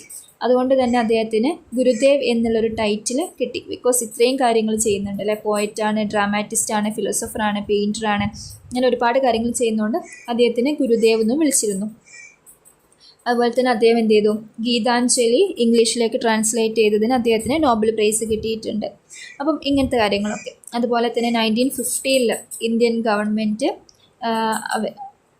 ഈ ഒരു നോബൽ പ്രൈസ് അദ്ദേഹം എന്ത് ചെയ്തു, ആഫ്റ്റർ ഈ ഒരു ജാലിയൻ വാലാബാഗ് ഇൻസിഡൻറ്റിന് ശേഷം അദ്ദേഹത്തിൻ്റെ ഡോക്ടറേറ്റ് കാര്യങ്ങളൊക്കെ അദ്ദേഹം തിരിച്ചു കൊടുക്കുകയാണ്, അതിലൊക്കെ പ്രതിഷേധിച്ചിട്ട്. അതുപോലെ തന്നെ അദ്ദേഹം 1921 സെപ്റ്റംബർ 22 വിശ്വഭാരതി എന്നുള്ള ഒരു എഡ്യൂക്കേഷൻ ഇൻസ്റ്റിറ്റ്യൂഷൻ അദ്ദേഹം എക്സ്റ്റാബ്ലിഷ് ചെയ്തു. അദ്ദേഹത്തിൻ്റെ എഡ്യൂക്കേഷൻ ഇൻസ്റ്റിറ്റ്യൂഷൻ്റെ പേരാണ് വിശ്വഭാരതി. അതായത് അദ്ദേഹം കുറച്ചുകൂടി എഡ്യൂക്കേഷൻ പർപ്പസിന് വേണ്ടിയിട്ടാണ് ഈ ഒരു വിശ്വഭാരതി എന്നുള്ളൊരു കോൺസെപ്റ്റ് കൊണ്ടുവരുന്നത്. 1941 അദ്ദേഹം മരിക്കുന്നത് കേട്ടോ. അപ്പം ടാഗോറിൻ്റെ ഒരു കോൺസെപ്റ്റ് ഓഫ് എഡ്യൂക്കേഷൻ എന്ന് വെച്ചാൽ നാച്ചുറൽ റിലേറ്റഡ് അല്ലെങ്കിൽ നാച്ചുറൽ സറൗണ്ടിങ്സിൽ പഠിക്കുമ്പോഴാണ് കുട്ടികൾക്ക് നല്ല കോൺസെൻട്രേഷനിൽ ഒരു ഫുൾ രീതിയിൽ പഠിക്കാൻ പറ്റുക എന്നാണ് അദ്ദേഹം പറഞ്ഞിരുന്നത്. അതായത് ഒരിക്കലും നമ്മളിപ്പോൾ ഒരു ക്ലാസ് റൂമിൽ കുട്ടികളെ അടച്ചിരുത്തി പഠിപ്പിക്കാതെ കുട്ടികൾ ചുറ്റും ആ ഒരു സറൗണ്ടിങ്സും നാച്ചുറലി അവർ പഠിക്കുമ്പോഴാണ് കുറച്ചുകൂടി നല്ല രീതിയിൽ അവർക്ക് പഠിക്കാൻ പറ്റുക. സോ കുറച്ചുകൂടിയും ഒരു നാച്ചുറൽ സ്റ്റഡീസിനെയും കാര്യങ്ങളെയൊക്കെ അല്ലെങ്കിൽ കുറച്ചുകൂടി പ്രാക്ടിക്കൽ നോളേജിനെയൊക്കെ സപ്പോർട്ട് ചെയ്തിരുന്ന ആളായിരുന്നു രവീന്ദ്രനാഥ് ടാഗോർ എന്ന് പറയുന്നത്. അപ്പോൾ മെയിനായിട്ടുള്ള അദ്ദേഹത്തിൻ്റെ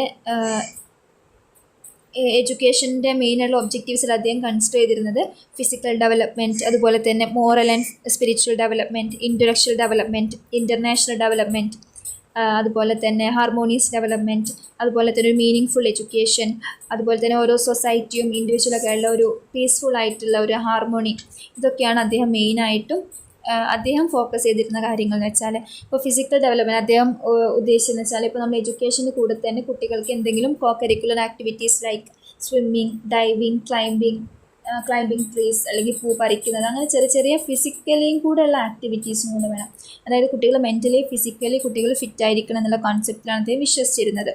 അതുപോലെ തന്നെ കുട്ടികൾക്ക് സെൽഫ് ഡിസിപ്ലിൻ, ടോളറൻസ്, അതുപോലെ തന്നെ അങ്ങനത്തെ കുറച്ച് മോറലായിട്ടുള്ള സ്പിരിച്വൽ ഡെവലപ്മെൻറ്റ് കാര്യങ്ങളൊക്കെ വേണമെന്നാണ് പറഞ്ഞിരുന്നത്. അതുപോലെ തന്നെ ഇൻ്റലക്ച്വൽ ഡെവലപ്മെൻറ്റ്, കുട്ടികൾക്ക് എന്താണ് ക്രിയേറ്റീവ് തിങ്കിങ്ങും കാര്യങ്ങളൊക്കെ ഇമ്പ്രൂവ് ചെയ്യിക്കണം ത്രൂ എഡ്യൂക്കേഷൻ. ഇങ്ങനത്തെ കാര്യങ്ങളൊക്കെ ഇമ്പ്രൂവ് ചെയ്യിപ്പിക്കണം എന്ന് പറഞ്ഞിരുന്നു. അതുപോലെ തന്നെ കുട്ടികൾ എന്ത് ചെയ്യണം, തൻ്റെ സൊസൈറ്റിയെക്കുറിച്ച് മനസ്സിലാക്കുക, അതുപോലെ തന്നെ തൻ്റെ ഫ്രണ്ട്സിനെ കുറിച്ച് മനസ്സിലാക്കുക. അങ്ങനെ കുട്ടികൾക്കൊരു ഇൻ്റർനാഷണൽ അണ്ടർസ്റ്റാൻഡിങ് ഉണ്ടായിരിക്കണം. ഓക്കെ, അതുപോലെ തന്നെ മെയിനായിട്ടും ഈ ഒരു ടാഗോറിൻ്റെ കോൺസെപ്റ്റിൽ മെയിനായിട്ട് പഠിച്ചിരിക്കേണ്ട സബ്ജക്റ്റ് എന്ന് വെച്ചാൽ ലാംഗ്വേജ്, ലിറ്ററേച്ചർ, അതുപോലെ തന്നെ മാത്തമാറ്റിക്സ്, നാച്ചുറൽ സയൻസിലാണ് physics, chemistry, botany, zoology, health education, social സയൻസിൽ history, civics, economics, agriculture and technical subjects like art, music, dance. ഇത്രയും സബ്ജക്ട്സിന് അദ്ദേഹം സപ്പോർട്ട് ചെയ്തിരുന്നു. അപ്പം ഇത്രയും കാര്യങ്ങളൊക്കെയാണ് കുട്ടികളെ നിർബന്ധമായിട്ടും പഠിപ്പിച്ചിരിക്കേണ്ടത് എന്നാണ് അദ്ദേഹം വിശ്വസിച്ചിരുന്നത് കേട്ടോ. ഓക്കെ, സോ അപ്പം അദ്ദേഹത്തിൻ്റെ മെയിൻ എയിം എന്ന് വെച്ചാൽ കുട്ടികളുടെ ഏറ്റവും മാക്സിമം പൊട്ടൻഷ്യൽ കാര്യങ്ങൾ പുറത്ത് കൊണ്ടുവരിക.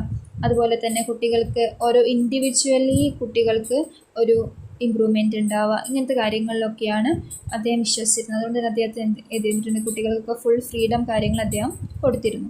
അപ്പം അദ്ദേഹം മെയിനായിട്ടും മദർ ടങ് മീഡിയം ഓഫ് ഇൻസ്ട്രക്ഷനും ആക്കണം എന്നാണ് പറഞ്ഞിരുന്നത്.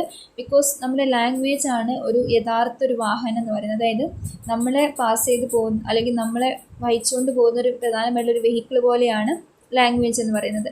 സോ നമുക്കത് കറക്റ്റായിട്ട് മനസ്സിലാക്കണമെങ്കിൽ നമ്മൾ കറക്റ്റായിട്ട് മദർ ടങ് കാര്യങ്ങളിലൊക്കെ കമ്മ്യൂണിക്കേറ്റ് ചെയ്യുമ്പോൾ മാത്രമേ നമുക്ക് കൃത്യമായിട്ടുള്ള കാര്യങ്ങളൊക്കെ മനസ്സിലാവുകയുള്ളൂ.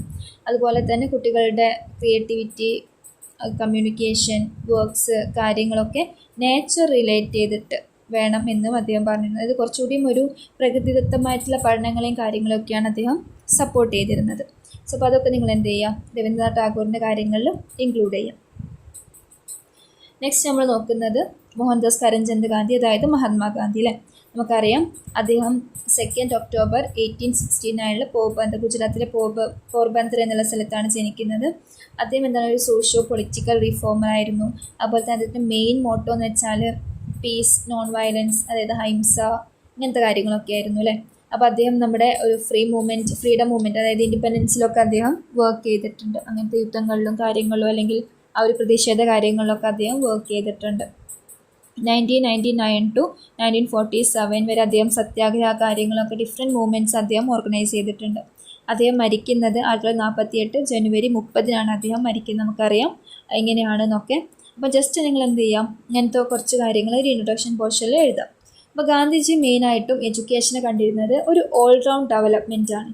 അതായത് ഇപ്പോൾ ഒരു കുട്ടിയുടെ ആണെങ്കിൽ ഫിസിക്കലി മെൻ്റലി എല്ലാം ആ കുട്ടിയുടെ ഒരു ഓൾറൗണ്ട് ഡെവലപ്മെൻറ്റിൻ്റെ അല്ലെങ്കിൽ ബിഹേവിയറിലൊക്കെ ഉള്ളൊരു ഓൾറൗണ്ട് ഡെവലപ്മെൻറ്റാണ് എഡ്യൂക്കേഷൻ കൊണ്ട് അദ്ദേഹം ഉദ്ദേശിക്കുന്നത്. അപ്പം ഒരാൾക്ക് എഴുത്തും വായന അറിയാം, അയാൾക്ക് ലിറ്ററസി ഉണ്ടെങ്കിൽ അതൊരിക്കലും എഡ്യൂക്കേഷനായിട്ട് നമ്മൾ കൺസിഡർ ചെയ്യുന്നില്ല.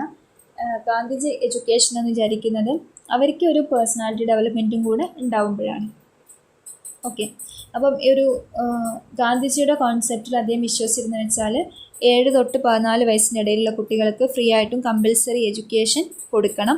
അതുപോലെ തന്നെ അദ്ദേഹം ക്രാഫ്റ്റ് സെൻറ്റർ ഓഫ് എഡ്യൂക്കേഷനിലും കൂടെ വിശ്വസിച്ചിരുന്നു. അതായത് കുറച്ചുകൂടി ക്രിയേറ്റീവ് സൈഡിലുള്ള എഡ്യൂക്കേഷനും കൂടെ അദ്ദേഹം സപ്പോർട്ട് ചെയ്തിരുന്നു. വെറും ഈ ഒരു സബ്ജക്ട് സ്റ്റഡി മാത്രമല്ല, ഈ ക്രാഫ്റ്റ് ഐറ്റംസ്, ഗാർഡനിങ്, അങ്ങനത്തെ കാര്യങ്ങളിലൊക്കെ അദ്ദേഹം സപ്പോർട്ട് ചെയ്തിരുന്നു. അതുപോലെ തന്നെ എഡ്യൂക്കേഷൻ എന്ത് ചെയ്യാൻ പറ്റണം, നമ്മളെ സെൽഫ് സപ്പോർട്ട് ചെയ്യാൻ പറ്റണം. അതായത് നമുക്കൊരു ജോബ് തരാൻ പറ്റണം, നമുക്കൊരു ബെറ്റർ ലൈഫ് തരാൻ പറ്റണം. അതുപോലെ തന്നെ മദർ ടങ് ആണ് അദ്ദേഹം മീഡിയം ഓഫ് ഇൻസ്ട്രക്ഷനായിട്ട് കണക്കാക്കിയിരുന്നത്. അതുപോലെ തന്നെ നമുക്ക് സിറ്റിസൺഷിപ്പും ഒരു കോപ്പറേറ്റീവ് ലിവിങ്ങിനൊക്കെ ഇത് ഹെൽപ്പ് ചെയ്യണം. അതുപോലെ തന്നെ നോൺ വയലൻസ്, പീസ് കാര്യങ്ങളിലൊക്കെ എഡ്യൂക്കേഷൻ നമ്മളെ ഹെൽപ്പ് ചെയ്യണം. അതുപോലെ തന്നെ മത അടിസ്ഥാനപരമായിട്ടുള്ള സ്റ്റഡീസിനെ അദ്ദേഹം സപ്പോർട്ട് ചെയ്തിരുന്നില്ല. ഓക്കെ, സോ അങ്ങനത്തെ കാര്യങ്ങളൊക്കെ നിങ്ങൾക്ക് എഴുതാം.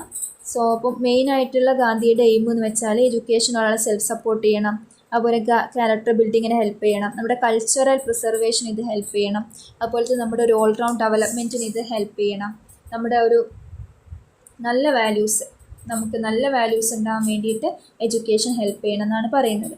അപ്പം അതുപോലെ തന്നെ ഗാന്ധിജിയുടെ കോൺസെപ്റ്റിൽ medium of instruction mother tongue ആവണമെന്നാണ് പറഞ്ഞിട്ടുണ്ടായിരുന്നത് കേട്ടോ. അപ്പോൾ നമ്മൾ നോക്കുമ്പോൾ നമുക്കറിയാം രവീന്ദ്രനാഥ് ടാഗോറിൻ്റെയും ഗാന്ധിജിയുടെയും കുറേ കോൺസെപ്റ്റ്സ് എന്ത് ചെയ്യുന്നുണ്ട്, സെയിം ആയിട്ട് വരുന്ന നമുക്ക് കാണാൻ പറ്റും. അവരുടെ ഒരുപാട് മോറൽ വാല്യൂസും പ്രിൻസിപ്പിൾസും ഒക്കെ സെയിം ആണ്. അതുപോലെ മീഡിയം ഓഫ് ഇൻസ്ട്രക്ഷൻസിൻ്റെ കാര്യങ്ങൾ, പീസ്ഫുൾ ലിവിങ്ങിൻ്റെ കാര്യങ്ങൾ, സ്കിൽ ഡെവലപ്മെൻറ്റ് കാര്യങ്ങളൊക്കെ നമുക്ക് സെയിം ആയിട്ട് കാണാൻ പറ്റും. അപ്പോൾ എങ്ങാനും കമ്പയർ ചെയ്ത് ചോദിക്കുകയാണെങ്കിൽ നിങ്ങൾ എന്ത് ചെയ്യണം, ലാസ്റ്റ് ഒരു സിമിലാരിറ്റീസ് എന്ന് പറഞ്ഞിട്ടുള്ള ഈ ഒരു ഹെഡിങ്സ് വെച്ചിട്ടും കൂടെ നിങ്ങൾ എഴുതണം. ജസ്റ്റ് പറഞ്ഞ കാര്യങ്ങൾ തന്നെയാണ് ഏകദേശം രണ്ടും സെയിം ആയിട്ട് വരുന്നതെന്ന് നോക്കിയിട്ട് എഴുതിയാൽ മതി. And the last one is views of Swami Vivekananda. അപ്പോൾ അദ്ദേഹത്തിൻ്റെ ലൈഫ് നോക്കുകയാണെങ്കിൽ അദ്ദേഹം കൽക്കട്ടയിലെ നരേന്ദ്ര ബുദ്ധ എന്ന് പറഞ്ഞിട്ടുള്ള സ്ഥലത്ത് 1863 ജനിക്കുന്നത്. അദ്ദേഹം രാമകൃഷ്ണ പരമഹംസയെ ഗുരുവായിട്ടാണ് കണ്ടിരുന്നത്. അതുപോലെ തന്നെ അദ്ദേഹം വളരെ യങ് ഏജ് ആയിട്ടുള്ള, അതായത് 1902 അദ്ദേഹം മരിച്ചിട്ടുണ്ട്. പക്ഷെ അദ്ദേഹത്തിൻ്റെ ഒരുപാട് റൈറ്റിങ്സ് ആ സമയത്ത് ഉണ്ടായിരുന്നു, അതായത് ഒരുപാട് അദ്ദേഹം എഴുതുമായിരുന്നു. അപ്പം ആ ഒരു എഴുത്തിലൂടെയാണ് അദ്ദേഹം ഇത്രത്തോളം പ്രശംസനായിട്ടുള്ളത്. ഓക്കെ, അദ്ദേഹം ഭയങ്കരമായിട്ട് ഇന്ത്യൻ പീപ്പിൾസിൻ്റെ കാര്യങ്ങൾക്കൊക്കെ വേണ്ടിയിട്ട് ഒരുപാട് കാര്യങ്ങൾ എഴുതിയിരുന്നു. അതുപോലെ തന്നെ ബ്രിട്ടീഷ് എഡ്യൂക്കേഷൻ ബ്രിട്ടീഷ് സിസ്റ്റത്തിനെ കുറിച്ചും ഒരുപാട് എഗെയിൻസ്റ്റ് ആയിട്ടും അദ്ദേഹം എഴുതിയിരുന്നു. അപ്പോൾ അതുകൊണ്ടാണ് ഇപ്പോഴും നമ്മൾ അദ്ദേഹത്തിന് ഇത്ര കാര്യമായിട്ട് ഓർക്കുന്നത്. അപ്പം എഡ്യൂക്കേഷൻ എന്താണെന്നുള്ള അദ്ദേഹത്തിൻ്റെ കോൺസെപ്റ്റിൽ പറയുകയാണെങ്കിൽ നമ്മുടെ ഓൾറെഡി ഒരു മാനിലൊരു പെർഫെക്ഷൻ ഉണ്ട്, അതിനൊന്നും കൂടെ പെർഫെക്റ്റ് ആക്കുന്നതായിരിക്കണം എഡ്യൂക്കേഷൻ. അതായത് ഓരോരുത്തർക്കും ഒരു ഇൻഡിവിജ്വൽ അവേക്കനിങ് കിട്ടുന്ന രീതിയിലായിരിക്കണം എഡ്യൂക്കേഷൻ ഉണ്ടാവേണ്ടതെന്നാണ് അദ്ദേഹം പറയുന്നത്. അപ്പം ഈ ഒരു എഡ്യൂക്കേഷൻ നമ്മളെ ഒരു ഗാന്ധിയൊക്കെ പറഞ്ഞ പോലെ തന്നെ നമ്മുടെ സെൽഫ് ഡെവലപ്മെൻറ്റിനും ക്യാരക്ടർ ഫോർമേഷനും അതുപോലെ നമ്മുടെ കോൺഫിഡൻസ് ഇമ്പ്രൂവ് ചെയ്യാനും നമ്മുടെ ഓരോ യൂണിവേഴ്സൽ ബ്രദർഹുഡ് കാര്യങ്ങളൊക്കെ ഇമ്പ്രൂവ് ചെയ്യിക്കാനൊക്കെ ഹെൽപ്പ് ചെയ്യണമെന്നാണ് പറയുന്നത്. അപ്പം അദ്ദേഹം മെയിനായിട്ടും സപ്പോർട്ട് ചെയ്തിരുന്ന ടീച്ചിങ് മെത്തേഡ് എന്ന് വെച്ചാൽ lecture method, discussion, self experience, അതുപോലെ തന്നെ യോഗ, മെഡിറ്റേഷൻ, അതുപോലെ തന്നെ ടീച്ചേഴ്സ് പഠിപ്പിക്കുന്ന ഇങ്ങനത്തെ എല്ലാ രീതിയിലുള്ള ഒരു ടീച്ചിങ് മെത്തേഡ്സ് കാര്യങ്ങളൊക്കെ അദ്ദേഹം സപ്പോർട്ട് ചെയ്തിരുന്നു. മെയിനായിട്ടും അദ്ദേഹത്തിൻ്റെ കോൺസെപ്റ്റിൽ ഒരു ടീച്ചറുടെ റോൾ എന്ന് വെച്ചാൽ മെയിനായിട്ടും ഒരു ടീച്ചർ ഒരു മോട്ടിവേറ്റർ ആവണം, അതുപോലെ തന്നെ കുട്ടികൾക്ക് നല്ലൊരു ഗൈഡ് ആവണം, അതുപോലെ തന്നെ കുട്ടികളുടെ ഒരു മൈൻഡും ബോഡിയും സ്പിരിറ്റും എല്ലാ കാര്യങ്ങളും മനസ്സിലാക്കാൻ പറ്റുന്ന ഒരാളായിരിക്കണം ഒരു ടീച്ചർ എന്ന് പറയുന്നത്. അതുപോലെ തന്നെ കുട്ടികളുടെ ലവ്, അഫെക്ഷൻ, എമ്പതി കാര്യങ്ങളൊക്കെ നമ്മൾ കാണിക്കണം. പിന്നെ ടീച്ചർ എന്തായിരിക്കണം, ഭയങ്കര ഡെഡിക്കേറ്റഡ് ആയിട്ട് കമ്മിറ്റഡ് ആയിട്ട് ഭയങ്കര നല്ല രീതിയിൽ കുട്ടികളുടെ ഓരോ കാര്യങ്ങളും മനസ്സിലാക്കിയിട്ട് വേണം കാര്യങ്ങളൊക്കെ ഡീൽ ചെയ്യാൻ വേണ്ടിയിട്ട്. സോ അപ്പോൾ റോൾ ഓഫ് ടീച്ചർ എന്ന് വെച്ചാൽ ഒരു as A teaching, apart from teaching കുറച്ചുകൂടി കുട്ടികളെ മനസ്സിലാക്കുന്ന ഒരാളായിട്ടാണ് വിവേകാനന്ദ എക്സ്പ്ലെയിൻ ചെയ്യുന്നത് കേട്ടോ. അതുപോലെ തന്നെ എഡ്യൂക്കേഷൻ്റെ മെയിനായിട്ടുള്ള എയിം നമ്മൾ പറഞ്ഞില്ലേ, ഒരാളുടെ ഓവറോൾ ഡെവലപ്മെൻ്റ് ആണ്. അത് character formation, physical development, mental development, അയാളുടെ ഒരു മോറൽ ഡെവലപ്മെൻറ്റ്, സ്പിരിച്വൽ ഡെവലപ്മെൻറ്റ്, അങ്ങനത്തെ എല്ലാ രീതിയിലും കുട്ടികളെ കുറച്ചുകൂടി നല്ല സെൽഫ് കോൺഫിഡൻ്റ് ആയിട്ട് സെൽഫ് എസ്റ്റീമുള്ള ആളായിട്ട് വളർത്താനായിരിക്കണം എഡ്യൂക്കേഷൻ ഹെൽപ്പ് ചെയ്യേണ്ടതെന്നാണ് അവർ പറയുന്നത്. ഇനി മെയിനായിട്ട് ഇദ്ദേഹം കൺസിഡർ ചെയ്യുന്ന സബ്ജക്റ്റ് ഓഫ് സ്റ്റഡി എന്ന് വെച്ചാൽ കൾച്ചറൽ രീതിയിൽ വരുന്ന, അതായത് ഹിസ്റ്ററി, ജോഗ്രഫി, പോയട്രി, ഗ്രാമർ, ലാംഗ്വേജിനൊക്കെ സപ്പോർട്ട് ചെയ്യുന്നുണ്ട്. അതുപോലെ തന്നെ സയൻസിൻ്റെ ഡിഫറെൻറ്റ് ബ്രാഞ്ചസിനെയും വെസ്റ്റേൺ ടെക്നോളജി, എൻജിനീയറിംഗ് ഇങ്ങനത്തെ ഓരോ കാര്യങ്ങളെയൊക്കെ അദ്ദേഹം ഇൻക്ലൂഡ് ചെയ്യുന്നുണ്ട്.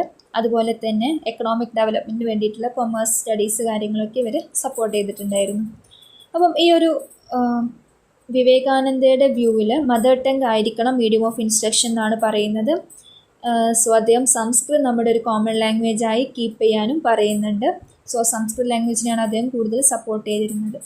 ഓക്കെ, അപ്പം ഇതാണ് മെയിനായിട്ട് നമുക്ക് ഈ ഒരു കാര്യത്തിൽ പറയാനുള്ളത്. അതുപോലെ തന്നെ സ്വാമി വിവേകാനന്ദ മറ്റുള്ളവരിൽ നിന്ന് എങ്ങനെ വ്യത്യസ്തനാണെന്ന് ചോദിച്ചാൽ ഗേൾസിൻ്റെ, അതായത് വുമൻസിൻ്റെ എഡ്യൂക്കേഷന് കുറച്ചുകൂടി ഇമ്പോർട്ടൻസ് കൊടുത്തിരുന്ന ഒരാളായിരുന്നു സ്വാമി വിവേകാനന്ദ.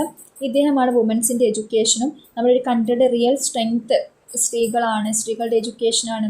അപ്പം ഓരോ പെൺകുട്ടിയും എഡ്യൂക്കേറ്റഡ് ആവണം, അവർക്ക് പ്രത്യേക കെയർ കൊടുക്കണം. ആൺകുട്ടികൾ കൊടുക്കുന്ന പോലെ തന്നെ അത്രയും കെയർ പെൺകുട്ടികളും കൊടുക്കണം, അവർക്ക് എഡ്യൂക്കേഷൻ കൊടുക്കണം. അവരാണ് നാളത്തെ ഒരു സൊസൈറ്റിയുടെ സെൻറ്റർ എന്ന് പറയുന്നത്.